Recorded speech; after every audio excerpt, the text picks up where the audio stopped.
बिस्मिल्लाहिर्रहमानिर्रहीम। अस्सलाम वालेकुम। उम्मीद करता हूँ आप खैरियत से होंगे, खुशबाश होंगे, फिटफाट होंगे।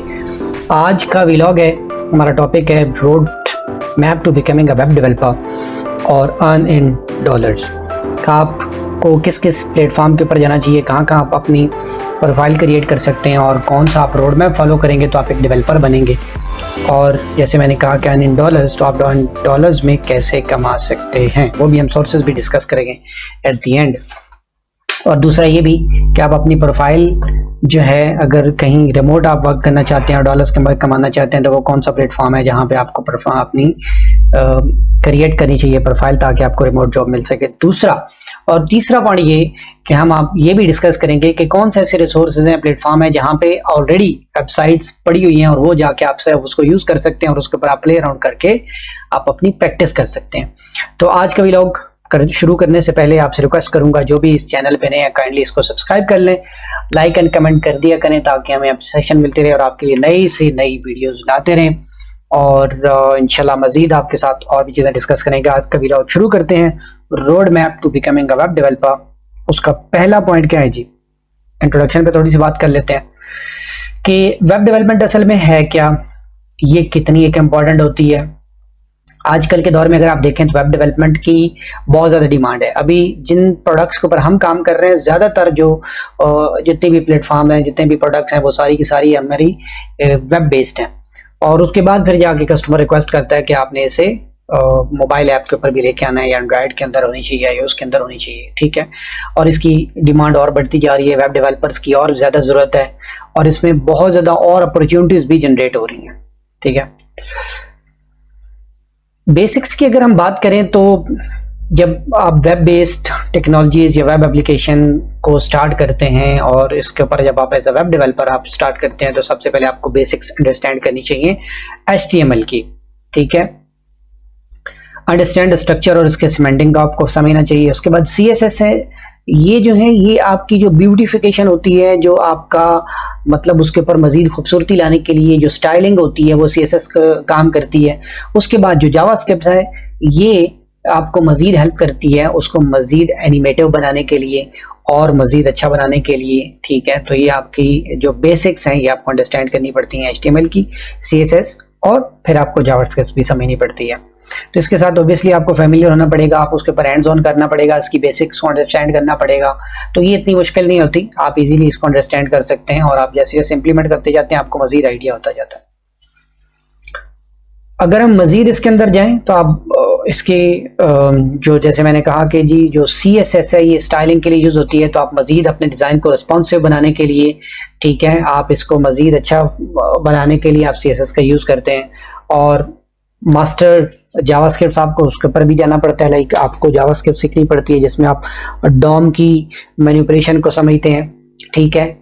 और एजेक्स होता है, उसके बाद एसिंक्रोनस जो आपकी जो प्रोग्रामिंग होती है कि जो आपके इंटरनल सर्वर के साथ जो कम्युनिकेशन हो रही है आपने उसको कैसे पैगाम भेजने हैं, तो आपके ऊपर इसकी बेसिक को आपने अंडरस्टैंड करना होता है।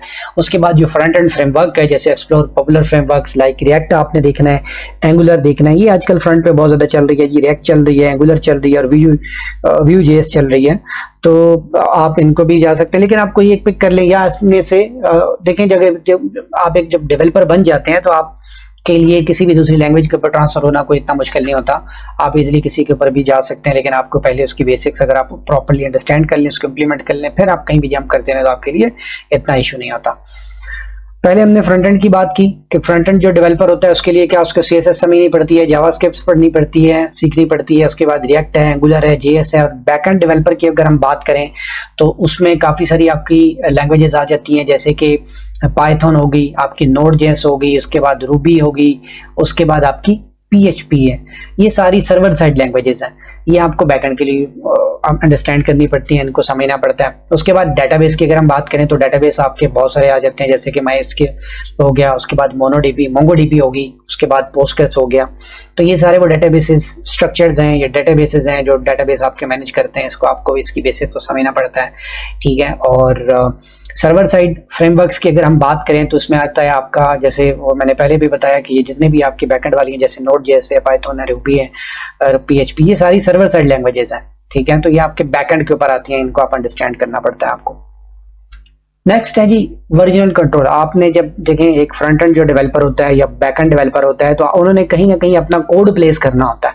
तो कोड प्लेस करने का क्या मतलब, एक सेंट्रल रिपोजिटरी होती है जिसके ऊपर आप अपना कोड अपलोड करते हैं। तो गिट जो है ये सबसे ज्यादा यूज होता है वर्जनिंग कंट्रोलिंग के लिए, कि जहां पे आप अपनी डिफरेंट ब्रांचेस बना के, एक मास्टर ब्रांच होती है, फिर उसके बाद आप अपनी सब ब्रांचेस बनाते हैं, फिर जहां पे आप काम कर रहे होते हैं किसी भी इशू के ऊपर या टिकट के ऊपर, तो आप उसकी एक ब्रांच बनाते हैं गिट के ऊपर। तो वो फिर एट दी एंड जब आप काम अपना कंप्लीट कर लेते हैं तो आप पीछे मर्ज करते हैं, प्रॉपर ऊपर जाती है, और फिर आपकी जब लाइव होती है तो वो मास्टर ब्रांच के साथ मर्ज हो जाती है। तो गिट जो है बेसिकली वर्जनिंग कंट्रोल के लिए यूज होता है। तो इसको भी आपको अंडरस्टैंड करने पड़ता है। ऑब्वियसली जब आप अपना कोड शेयर करते हैं, जैसे हम रिमोट काम कर रहे हैं, तो हमारा तो ये काफी ज्यादा बेनिफिट होता है। वैसे भी आपको नॉर्मल अपनी ये रूटीन में रखना चाहिए, ये भी आप एज अ स्किल एक काउंट होता है। टूल्स की अगर हम बात करें तो जैसे कि सबसे पहला पॉइंट है जी पैकेज मैनेजर्स।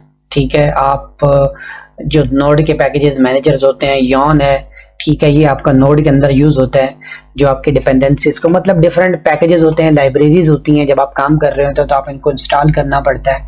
दूसरा है जी टास्क रनर, जैसे आपकी होगी टूल लाइक गल्प हो गया, वेब पैक हो गए, और ऑटोमेटिक रिपीटेटिव टास्क के लिए ये आपके रनर्स यूज होते हैं। उसके बाद नेक्स्ट है आपका कोड एडिटर्स।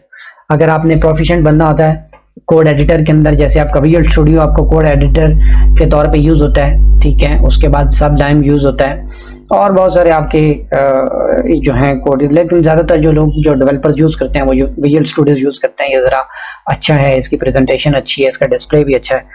और अगर हम आगे बात करें वेब सिक्योरिटी की, तो इसमें आपको क्या अंडरस्टैंड करना पड़ता है, आपको कॉमन इसकी जो वल्नरेबिलिटीज होती हैं, ठीक है, कि आप उसे कैसे प्रिवेंट कर सकते हैं। लाइक जो लूप होल होते हैं, आपने उनको भी अंडरस्टैंड करना होता है कि जब आप कोडिंग कर रहे हैं तो आप कहीं भी कोई ऐसा पॉइंट ना पीछे छोड़ दें जिससे आपका लीकेज हो जाए और आपकी डाटा जो ब्रीच हो जाए और आपकी सिक्योरिटी का इशू आ जाए बीच में। तो आपके जो क्रॉस साइट जो स्क्रिप्टिंग होती है, जो एसक्यूएल इंजेक्शंस होते हैं, जब आप कोई भी क्यूरी कर रहे होते हैं तो आप उस क्यूरी के अंदर कोई भी ऐसा लूप होल नहीं छोड़ते। जब आप डेटाबेस की क्यूरी लिख रहे होते हैं, अपने बैकएंड वाला जो डेवलपर होता है जब क्यूरी लिखता है तो उसके अंदर जो भी लूप होल्स होते हैं एसक्यूएल इंजेक्शंस की फॉर्म में, तो उनका एक बड़ा ख्याल रखना पड़ता है ताकि आपकी कल को हैकिंग ना हो जाए। और इसमें ऑब्वियसली जब HTTP चल रही होती है वेबसाइट, तो एक नॉर्मल चल रही होती है, अगर उसकी सिक्योरिटी के ऊपर लेके जाते हैं, HTTPS पे जाते हैं, सिक्योर ऑथेंटिकेशन मेथड को यूज करते हैं, तो आपका सिक्योरिटी से आप बच सकते हैं। तो ये मेथड जो है आपको मजीद जानने की जरूरत होती है। और रिस्पॉन्सिव वेब डिजाइन की अगर हम बात करें तो जैसे मीडिया क्यूरीज की बात हो रही है, टेक्निक्स क्रिएटिंग डिफरेंट वेबसाइट्स होती हैं, ठीक है, well on various devices. Like जब भी आप कोई अपना इंटरफेस बना रहे हैं, वेब जो फ्रंट एंड का डेवलपर होता है उसके लिए होता है कि ये इतनी एक रिस्पॉन्सिव होनी चाहिए, जैसे आजकल बूटस्ट्रैप इसमें यूज होती है, तो इतनी एक रिस्पॉन्सिव हो ताकि वो मोबाइल पे भी चले, किसी भी डिस्प्ले पे चले, चाहे वो टैबलेट पे चले या आपके पीसी पे चले, लैपटॉप पे चले, तो वो उसकी रिस्पॉन्सिव डिजाइन होना चाहिए, ठीक है। और ये रिस्पॉन्सिवनेस की हमने बात कर ली। उसके बाद ऑप्टिमाइजेशन की हम बात करें तो वैसे हम करते क्या है कि बस हम सिर्फ अपनी वेबसाइट को डेवलप कर देते हैं, लेकिन उसके अंदर ऑप्टिमाइजेशंस भी होती है। जैसे कि आपका एक जो डाटा है वो बार बार फैच हो रहा है सर्वर से, लेकिन आप उसे कैशे भी कर सकते हैं। तो आप अगर उसे स्टोर कर लें अपनी लोकल मेमोरी के अंदर, कैशिंग जो हमारी होती है, सर्वर साइड भी कैशिंग होती है, आपकी लोकल भी होती है, तो अब अगर आप इसको कैशिंग कर लें और आपका जो बार बार रिक्वेस्ट पीछे सर्वर पे जा रही है तो आपके लोड को काफी कम से कर सकता है। तो आपको ये टेक्निक्स जाननी पड़ती हैं कि जी ऑप्टिमाइजेशन आप कैसे कर सकते हैं, मैजिक ऑप्टिमाइजेशन कैसे होती है, डाटा की कैशिंग कैसे होती है, लेजी लोडिंग कैसे होती है।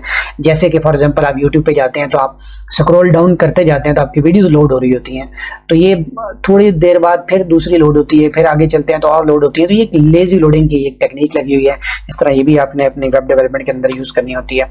एक्सेसिबिलिटी की अगर हम बात करें तो importance of making websites like all user including those with disabilities। आपने वेबसाइट तो बना दी है, लेकिन क्या वो एक्सेसिबल है उन तमाम लोगों के लिए जो डिसेबल है। लाइक आपने एज फैक्टर भी देखना होता है कि अगर एक 10 साल का बच्चा देख रहा है तो आपने उसके को जो कंटेंट है, जो फॉर्मेट या जो फॉन्ट आपने दिया हुआ है वो कैसा है, क्या वो इजी टू अंडरस्टैंड है। अगर एज फैक्टर मतलब हम उसके पर आए कि अगर हम 50 और 60 की बात करें तो क्या वो उसको भी समझ सकता है, अंडरस्टैंड कर सकता है। तो ये चीज आपने फैक्टर उसमें माइंड में रखना होता है। उसके बाद आता है जी अगला, आपने जब आपने वेबसाइट अपनी बना ली है तो आपने उसके बाद डिप्लॉयमेंट करनी है और उसकी होस्टिंग करनी होती है। तो आपने ये चीज देखनी है कि कैसे आपने उसका डिप्लॉय ऐसे कैसे करना है। जैसे हेरोकू हो गया, और AWS हो गया, इसके ऊपर आप अपने आपकी वेबसाइट्स जाती हैं, नेटलीफाई है और बहुत सारे हैं, लाइक बहुत सारे होस्टिंग के आपके जो प्लेटफॉर्म्स हैं, जो सर्वर्स हैं, वहां पे आप अपनी जो वेब है उसको आप जाके होस्ट करते हैं। आजकल तो AWS आपकी बहुत सारी सर्विसेज दे रहा है, सस्ती भी हैं, लेकिन ये है कि वो एज पर यूज होता है, जितना आप यूज करेंगे उतनी आपको कॉस्ट पड़ेगी। तो आप एट द एंड क्या करते हैं, अपनी वेबसाइट बनाने के बाद उसको आप होस्टिंग पे लेके जाते हैं। ठीक हो गया। आखिरी पॉइंट जिसके ऊपर हमने कहा था कि हम अपने रिसोर्सेज की भी हम बात करेंगे कि जहाँ पे ऑलरेडी कुछ मवाद पड़ा होता है जिसके ऊपर आप अपनी प्रैक्टिस कर सकते हैं। तो कोड पेन है, इसके ऊपर अगर आप देखें तो इसके ऊपर काफी सारे जो सोशल डेवलपमेंट एनवायरनमेंट है, लाइक फ्रंट एंड डेवलपर्स जो हैं वो यहाँ पे अपने काफी कलेक्शंस देख सकते हैं। इसके ऊपर काफी सारा डाटा पड़ा होता है, आप यहाँ जाके अपनी कंट्रीब्यूशन भी कर सकते हैं। गिटहब के ऊपर बहुत सारे प्रोजेक्ट्स पड़े होते हैं, यहाँ से भी आप देख सकते हैं। तीसरा है जी कोड सैंडबॉक्स, इसके ऊपर भी बहुत सारे प्रोजेक्ट्स होते हैं। अगर आप इसको एक्सप्लोर करें, अपनी इसके अंदर कंट्रीब्यूशन करें, वेब डेवलपमेंट के प्रोजेक्ट्स विदाउट एनी सेटअप आप यहाँ आके रन कर सकते हैं। ठीक है। ड्रिबल जो है ये कम्युनिटी डिजाइनर की कम्युनिटी है जहाँ पे वो अपना काम दिखाते हैं। ठीक है। ये बहुत अच्छा सोर्स है जहाँ पे बहुत अच्छे वेब डिजाइन मिलते हैं। एग्जांपल जैसे UI UX के जैसे इंस्पिरेशन होगी, अच्छे एक्सपीरियंस वाले यहाँ पे आपको डिजाइन मिल जाते हैं। अवार्ड्स की अगर हम बात करें तो ये क्या है, वेबसाइट रिकॉग्नाइज करता है जो कि वेब के बेस्ट डिजाइन और डेवलपमेंट प्रोजेक्ट्स होते हैं। यहाँ पे आप वो जाके यहाँ पे फाइट कर सकते हैं।